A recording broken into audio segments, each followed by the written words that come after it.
So we got bad news and we have some good news. This is DOA. The wiring kit that I bought actually is not a complete wiring kit, even though they tell you it's a complete wiring kit for this car. All that wiring kit does is just wires your body harness, so headlights, taillights, dash, accessories, those types of things.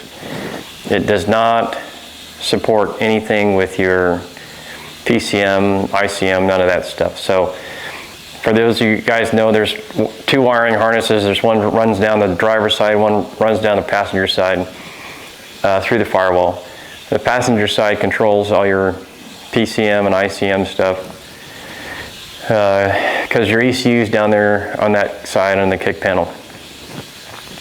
In the factory, what happens is that this harness connects right up in here to a wire that runs, two wires that run across the firewall over to that side, and then that's all your engine management with your, controls your fuel injectors, it controls your MAV sensor, all of that stuff is controlled on that side.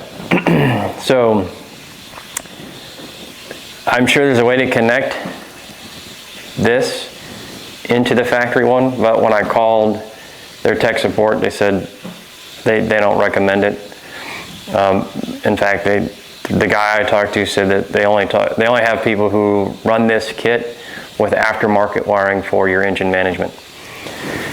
So I've been toying around with ways to try to get it to wire in, and essentially I'm just trying to get power to the ECM or the ECU, and almost burned it to the ground. So decided to shut that down for right now. That's why the battery's out of it. So I ordered a Holley Terminator X for this car to do engine management. I've never done one of those, never used it, have no idea what it is, how to use it, how to install it, so we'll see. But I ordered it on the 2nd of February, said it was going to get here the 25th. Now it's going to be probably the end of March before I'll see that.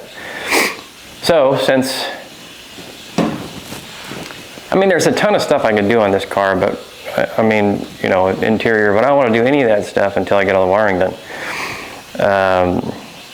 So what do you do when you have a project that is on hold and you broke it?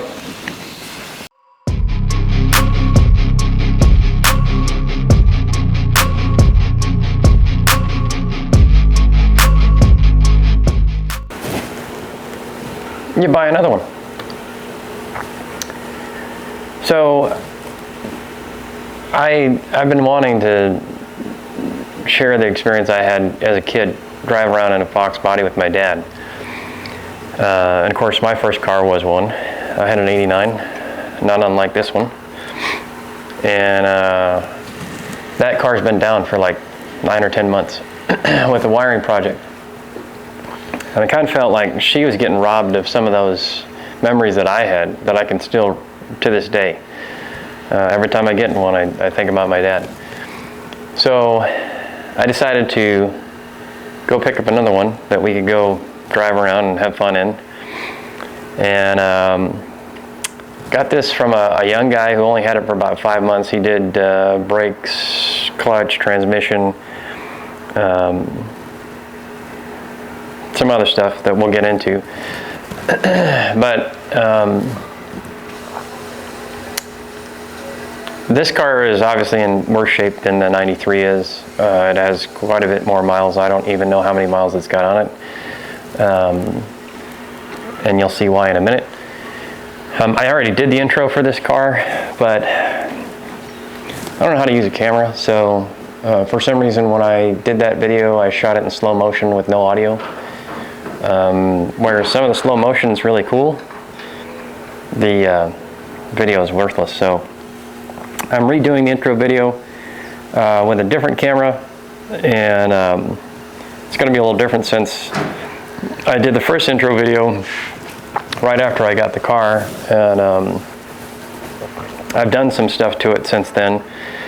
I had to get a new windshield because somebody ripped the rear view mirror off, and when they ripped it off, they cracked the glass.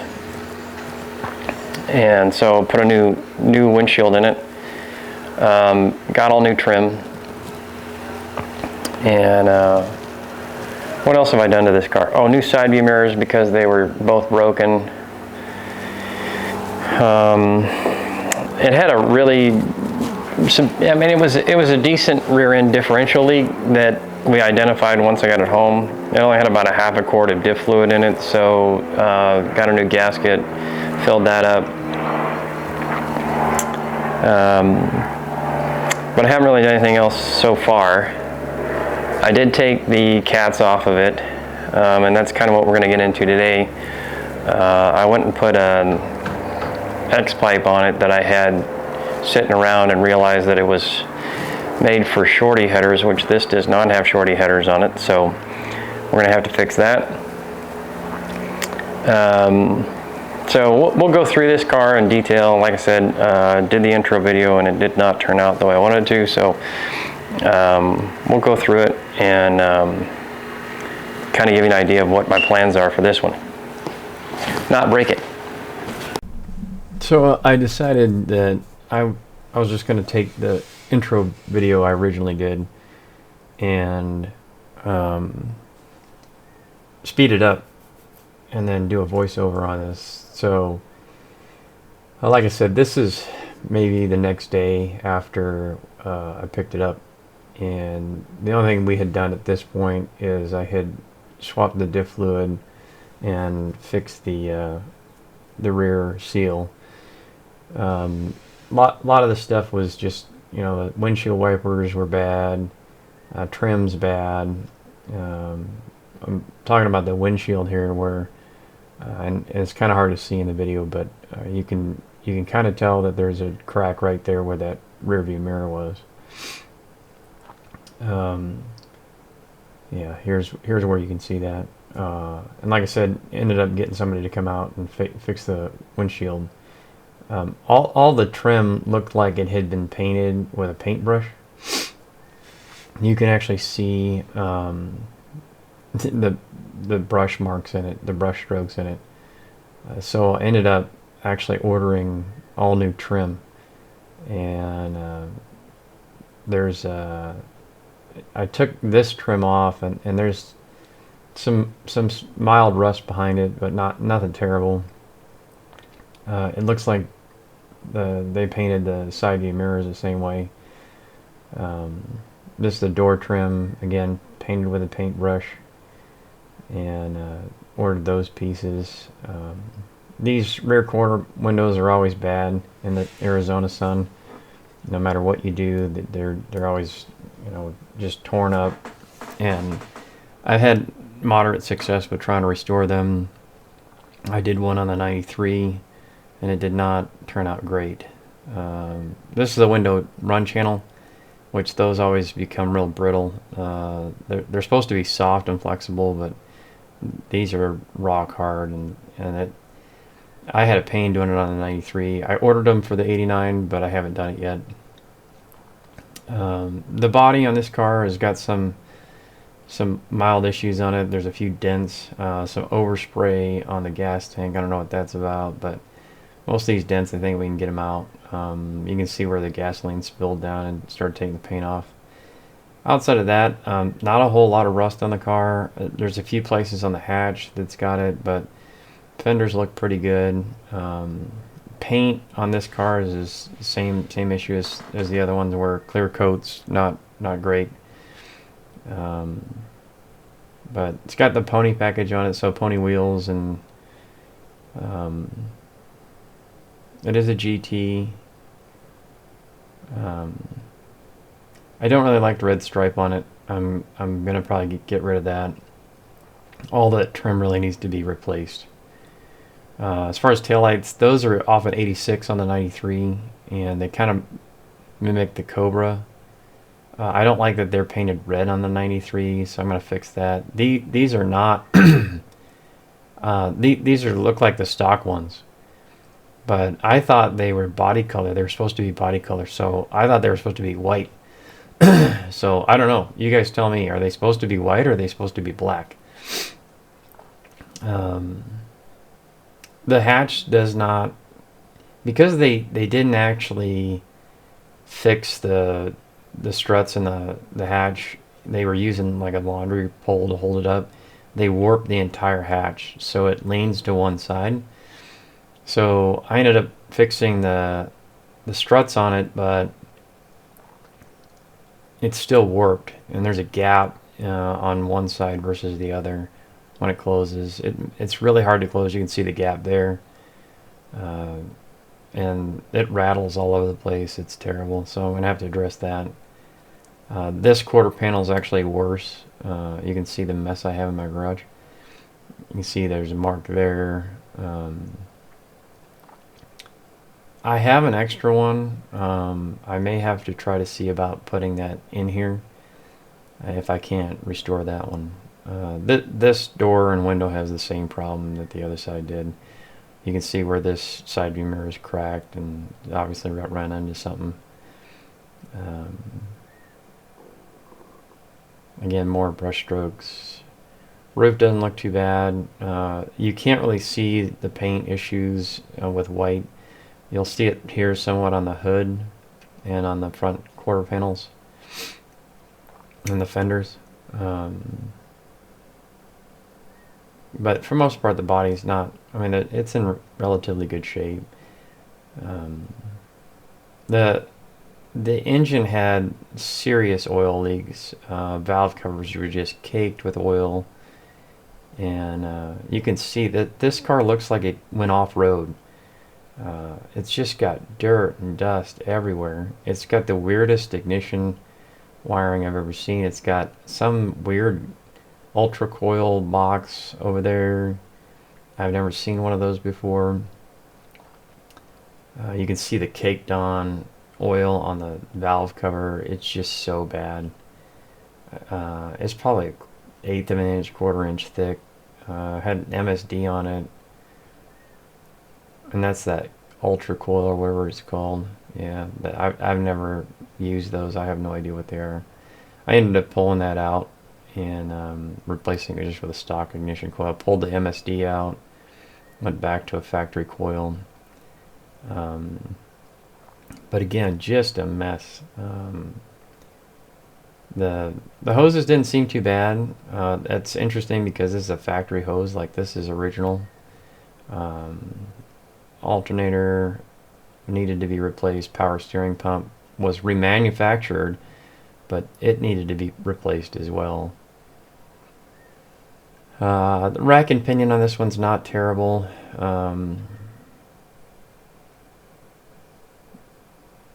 But for the most part, it's, like I said, worse shape than the 89 was.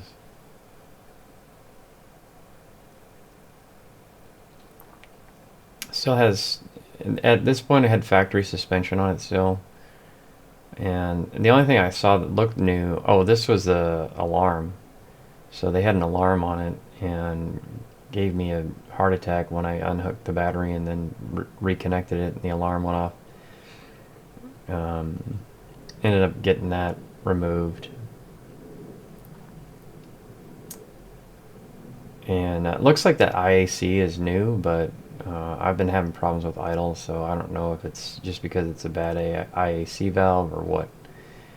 I don't have any vacuum leaks. What the problem I have is the idle will jump to like 3,500 and just stay there when I have the clutch in or a neutral. The other problem it had at this point was the starter was just covered in oil. Just caked on. It was worse than the valve covers were. And it wasn't just oil, it was power steering fluid that had been leaking out of the power steering pump. And so it was just kind of a double dose of bad. He had replaced the power steering pump, so it wasn't leaking anymore, but they didn't clean anything up when they replaced it.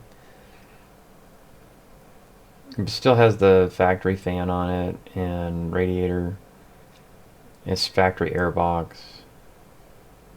For the most part, everything was factory except for the MSD. There wasn't really anything. Same throttle body, which I think these were 60 millimeter or something like that. 55, I don't remember what they were. Stock intake, stock manifold.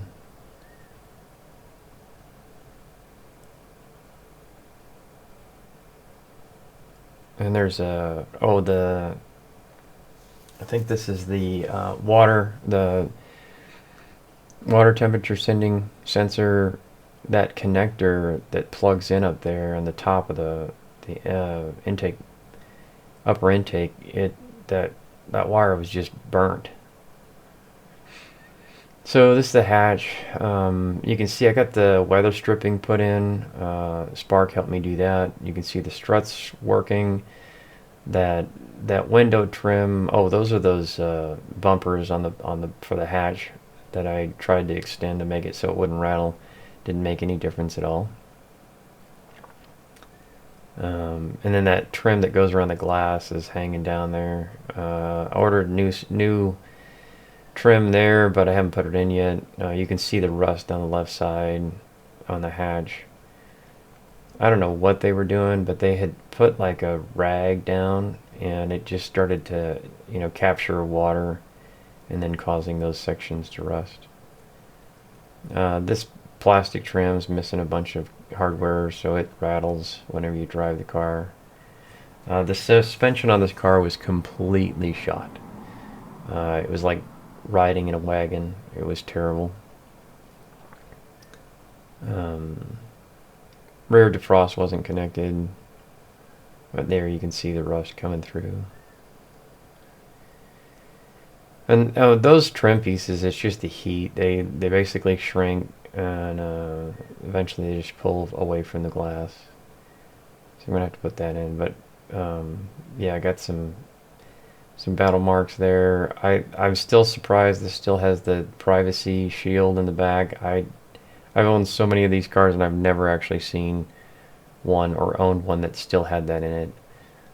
This one's not in great shape, but it works. So I was kind of surprised to see that in there. Yeah, the hatch, because of it not being aligned, it doesn't close right, and it'll actually come open while you're driving, which is not great. And I think it has something to do with that yellow button there, that when you push it, it releases the hatch. But yeah, see, it just bounces. And you kind of have to slam it shut, and then it'll close. On the inside, it's stock inside, stock interior. I think this is the titanium or smoke gray. You can see they tried to do some homemade DIY, half-assed insulation around the door.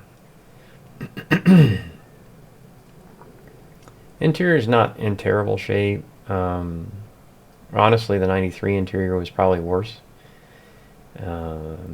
The carpet in this is completely gone, though.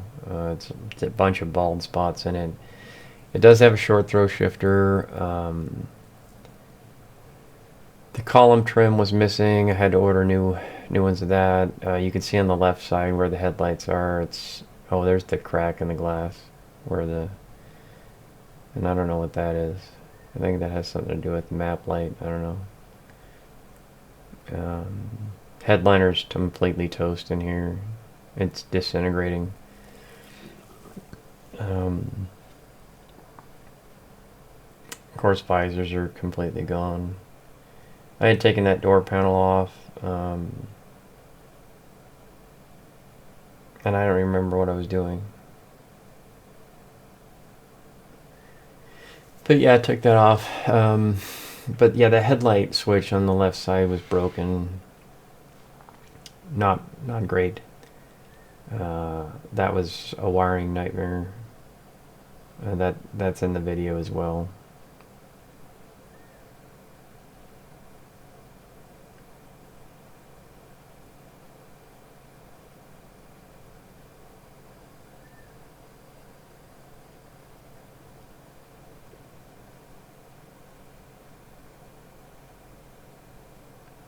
So driver's seat's got typical wear and tear on it.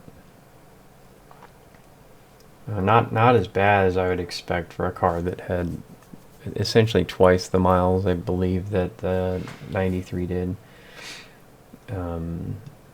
My plans are to tear this down and kind of do more of a custom looking interior. I might actually change the color. I might actually change the color of the interior. That was the other thing, the ashtray door actually worked, which I don't know if I've ever owned a Fox body that ashtray door worked. I'm going to yank that and put the cup holder center console in. Of course, that's broken, which is pretty typical.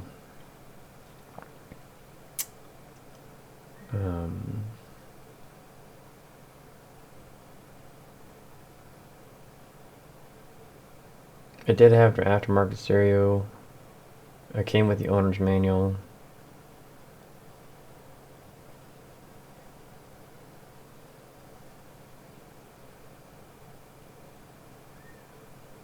The speakers weren't really connected. I think it had a subwoofer at one time and it got pulled. I think it might have had an amp. That switch actually works except for down. There was some, I think it's a dome light, I don't know what that is. It's in the glove box.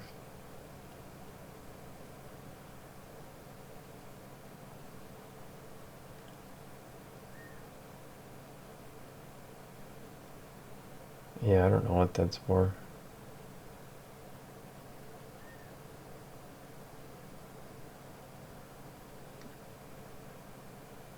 There's a wheel lock.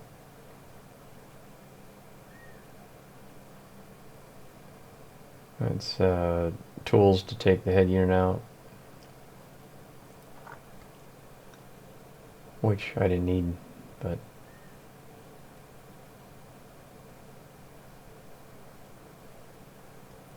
not really anything interesting that I found in this car.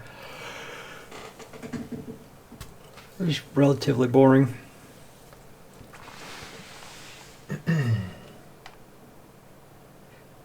I did actually find a pay stub though for a guy who originally owned this car, he was a mechanic, and it was dated from '89, so it was not too long after he bought this car.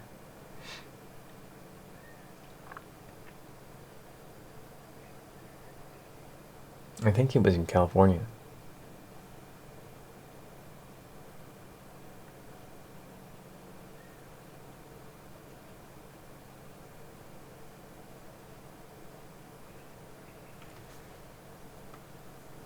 Those are not easy to find, and if you find them on eBay, they're expensive. I had the data sheet in there. It had smoke cloth interior, kind of a mini build sheet, if you will. I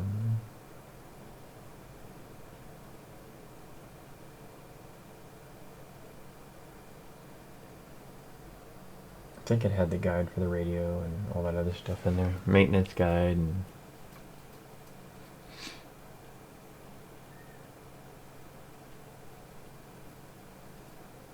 operating.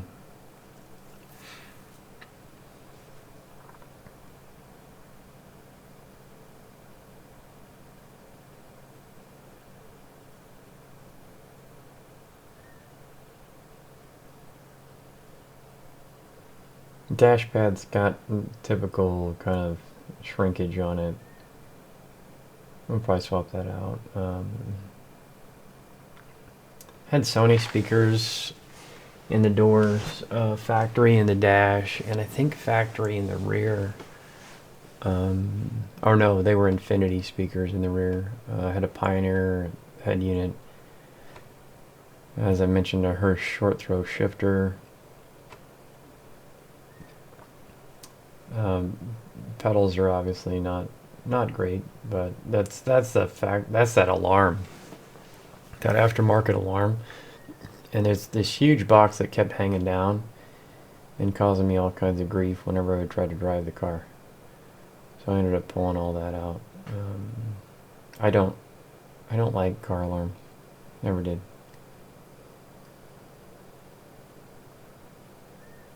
Back seat looks like it was really never used.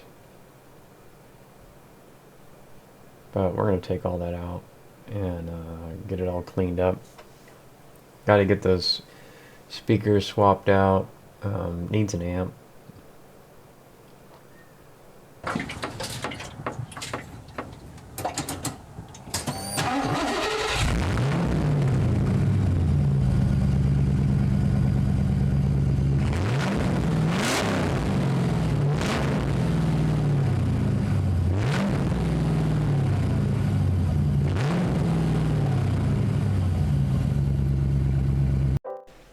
So the first thing I wanted to address with this car was the battery tray was in really, really bad shape.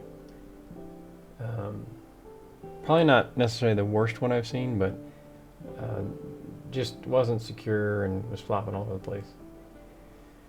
So I decided to get a new battery tray. I actually replaced the one on the 93 as well, and so decided to do that here.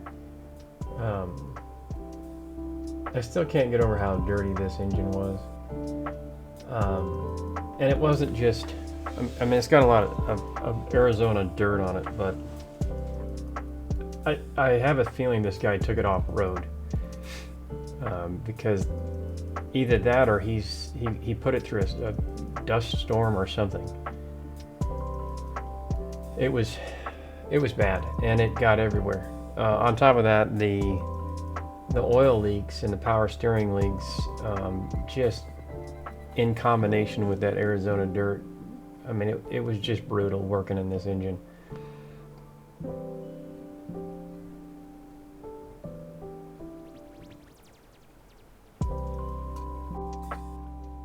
I elected to use Tough Stuff to try to clean this, but it did not work. I actually had to get degreaser out, and I think I went through 2 or 3 cans of Tough Stuff trying to get this whole section cleaned underneath the battery terminal. The battery terminal actually was missing. It had holes eaten through the bottom of it, so it was about 70% there. A lot of that oil and power steering fluid and dirt has just eaten through the paint in the engine bay. And I have plans to paint this car, so what I'm gonna do is just put primer in those places for now. Once we get the engine out, we'll deal with what's in there. But I wanted to get something on there between now and when I get the engine out and able to paint it.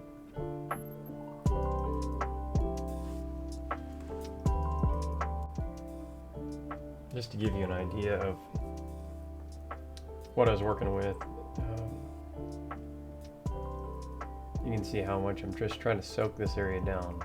What's nice is that even though the battery tray was toast, and you can see it right there, that's how bad it was. It didn't actually eat through any of the metal or cause any rust or anything underneath the terminals or under the tray. So that was a good thing. And outside of the hatch, there's really not much rust on this car. So especially with all the exposure.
that's going to do it for this 89 Mustang GT intro.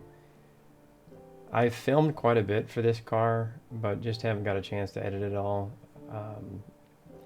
So be on the lookout for new videos coming on this car, as well as many of the others. I appreciate you guys, as always, tuning in. Remember to like and subscribe, and we'll see you in the next video.